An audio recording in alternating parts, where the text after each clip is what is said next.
We're back here on the program, The Platform, and speaking with Dr. Rahming, Dr. Elliston Rahming, our ambassador to the United Nations and the Organization of American States, and talk show host Montel Williams, who is also the special envoy to this coalition to save our sharks. And the coalition, you would say, is an effective agency in operation? I would think so. As I said, it doesn't have a very long history, but the fact that 30 members of the UN are members of the coalition, that is significant. And it's from all over, Europe, Latin America, the Pacific, the Caribbean. And it's gathering steam, there's no question about that, because there's this widespread realization that if you move from the question of sharks for a second and think about, for example, we hear about something called small island developing states. Right.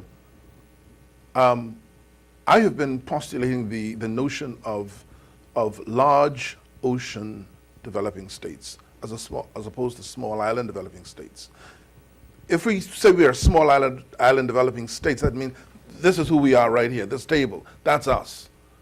But we are all of this. We are this entire room when the water is taken into account as well.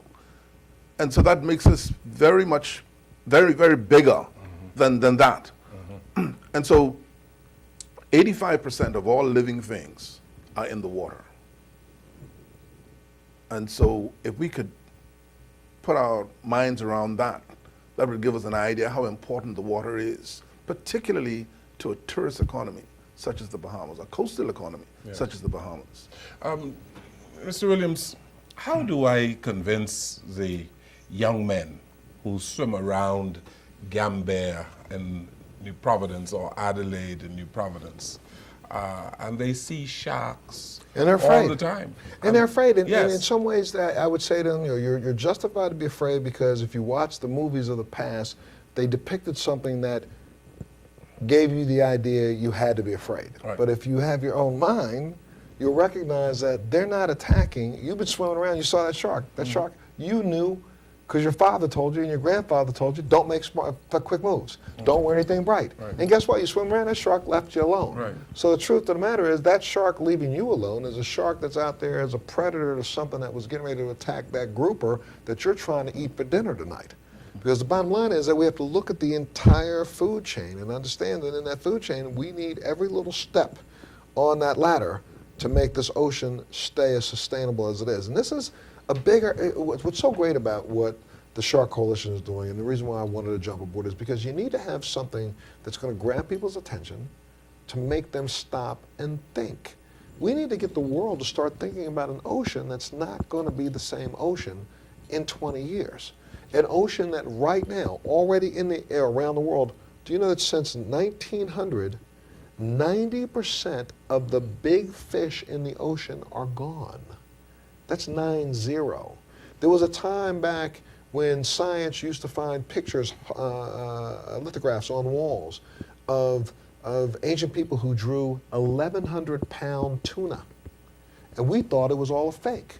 And then we started to realize that we were finding carcasses of 1,100-pound tuna back in 1900 and 1885.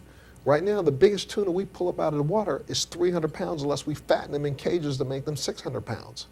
We are depleting the world's oceans. Here in the Bahamas and this chain here in the Caribbean, we're a little bit more blessed than the South Pacific, because that trash gyre seems to stay out towards the Atlantic. But eventually this is going to start washing up.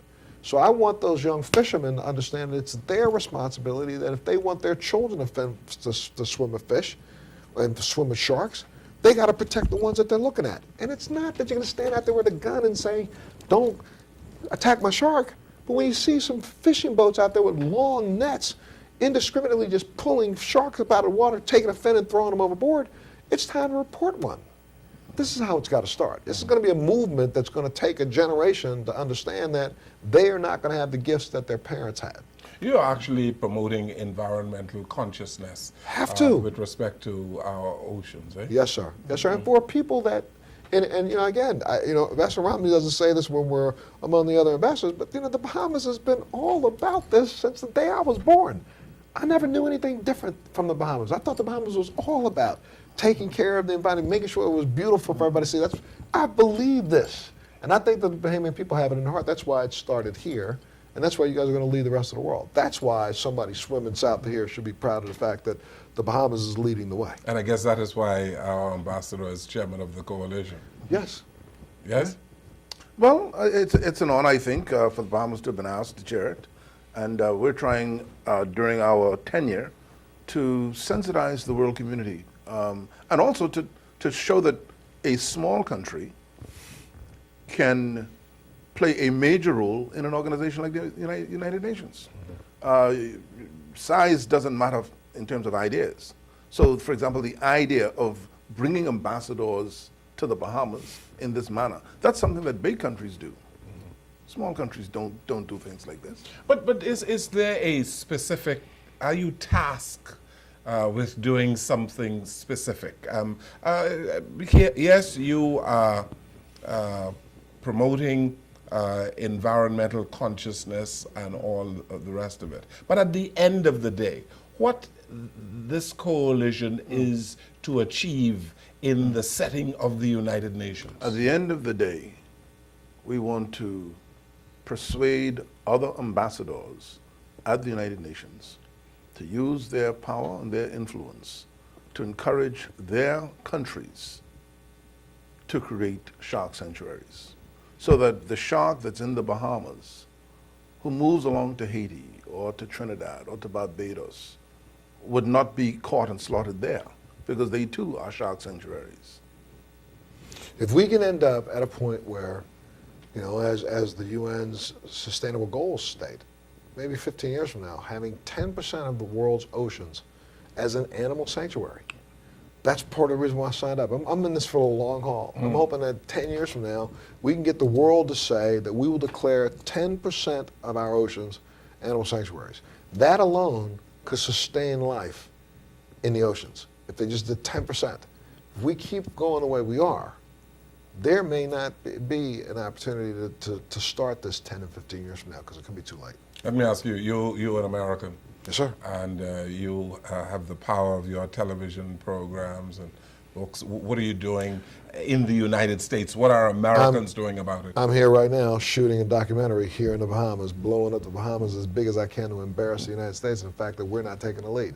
So this documentary that we're doing right now, we hope to get some coverage at the UN. We're going to air, we're going to put up online so people can start taking a look at it. And I intend to do this around the world. Hopefully some of the nations that are participating here today, this weekend, we intend to go and visit them a year from now, visit them 6 months from now. Some of them think they have sanctuaries of their own. Let's go and visit them and show the rest of the world. So our objective is to get out and try to trumpet this. Like I said, I'm going to be the biggest megaphone we can and see if I can get more and more people to understand if we don't start this now, our children will not have the same playground. I'm kind of surprised that it didn't begin before this coalition.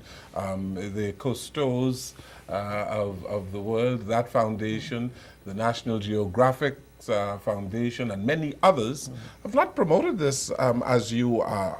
But you got a world full of all kinds of problems that we like to look at first rather than look at things that are going to keep us going. I mean, remember, the world's pointed in other directions right this minute, and the last thing anybody wants to hear on an international forum is save a shark when we can't get people to stop beheading other people.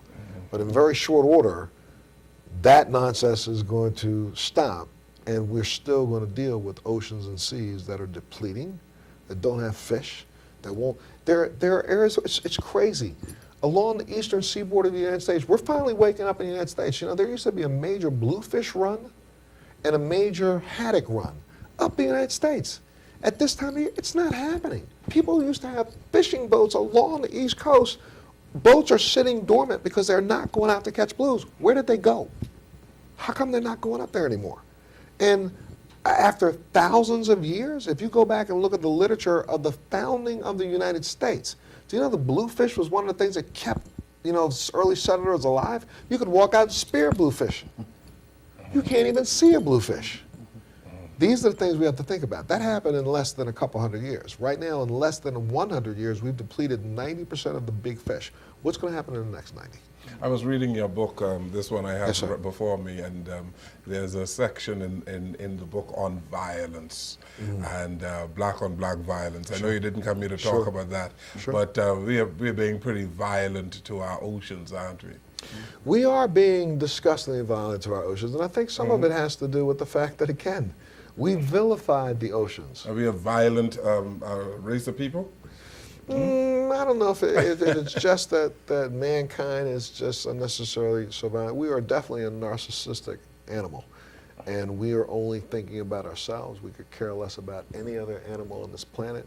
We want to have ours first, and by doing what we've done, we've now made it tough for the rest of the world, which in turn is going to make it extremely tough for us. Well, what do you say to the individuals, not only in the Bahamas, but around the world, who are economically deprived? They need money, Dr. Rahming and Mr. Williams. And the shack or sharks provide for them a good income. They want to feed their families. And you're talking about good money if they were to capture a shark. What do you say to the man in the Fiji Islands or Solomon Islands or Christmas Island? What do you say to them about this when they need the funds to take care of their families? Well, that's a very good question. It's a reasonable question. What I would say to him is, if you're making $1,000 a week now by fishing for sharks, you could make $5,000 a week by taking tourists out to observe sharks. The evidence is incontrovertible that is true. There's no argument there that is so. Now, he has to have the leap of faith to believe that. So we have to sell that to him. But it's happening today. I told you the guy said he pays $500 for a day to go out just to photograph sharks. And he would go anywhere in the world and do this. And there are millions of people who would do that. And you know, I want to echo this because it's very funny coming over. I went to the gym earlier today, and just as a funny little thing, I wanted to give the driver who took me over back and forth to the gym a little tip. So, you know, I had a bill. I said, "We have change for this?" He said, "No." I said, "Well, give me 3 of those for one of these." So I traded him. I got 3 bills for one, but my bill happened to be $100. His happened to be 20s. Okay, so I got back 60. He took 100. Got 40. Well, think about this. For the person who thinks that shark, dead shark, is worth more money, that's just like the guy like me, because I have 1 bill and I got 3, I'm better? No. The issue is, if he keeps that shark alive, takes that same boat that he was going to use to go out and chop the fin off the boat, and goes up along the beach and say, private tours, I know the best places for sharks, private tours. By the end of a week, he's going to have a little business, and that little business is going to probably be making $5,000 to $6,000 a week. So let me say, over the course of about a month and a half, he makes $20,000 versus $2,000. He's feeding his family 10 times better. And that's economic truth. That's not one of those things that we're making up. In any place that the setting is this beautiful, and you have your own boat, and you can go kill a shark, you can go take pictures of sharks. Well, happily in the Bahamas, Dr. Rahming, people are not definning sharks, eh? Yes. That is true. That is not happening in the Bahamas That's right. because we have our people are pretty afraid of sharks, and they just want to get away. That's right. You know, prior to yesterday, if somebody told me that I would get in the water where sharks supposedly are in close proximity most of the time. And you did? I did. And then when the You were swimming in a cage, were you? No. And when the instructor walked to me with a shark, and he said, "Touch it." And I touched it. The first time? First time in my life. Yes. I'm 60 years old. Yes. And so, to me, it removed a lot of the mystique, a lot of the fear. That is not to say that tomorrow I'm going to go and jump in the water and go swimming where sharks are. I'm not going to do that. But I've talked to a number of researchers on the same trip, scientists, who said, you know, a shark comes, they check you out, they want to know what you are, because they don't know that you're a human being. They don't, or a seal or whatever. They have no idea what you are. So they may bump up to you. They may even, let's say they bite you and they say, no, I don't like that. I don't like that taste. I really wanted a grouper. I really wanted a, or whatever. And so he goes about his way. That is why there are hundreds, thousands of attacks, but only 3 killings per year around the world. And most of the time when a shark does bite you, they really do think they got something else. And it's like, you've seen shark attacks, a young lady who was on her surfboard. Sometimes they talk about the fact that sharks think that they actually see a seal swimming on the water. And they'll come up and take off one limb and go, oh, that tastes bad, never mind, skip the human. But at the end of the day, the truth is, this is a really wonderful opportunity to start the conversation so that we can go to the bigger conversation, that is sustainable oceans and seas. Right. We're going to switch gears when we return from this break, and I wish you well in doing your work in the coalition to save our sharks. And but when we return from the break, I want to engage you too on a phenomenon in this region that you all must be very aware of. Let's take this final break and we'll come right back. Okay.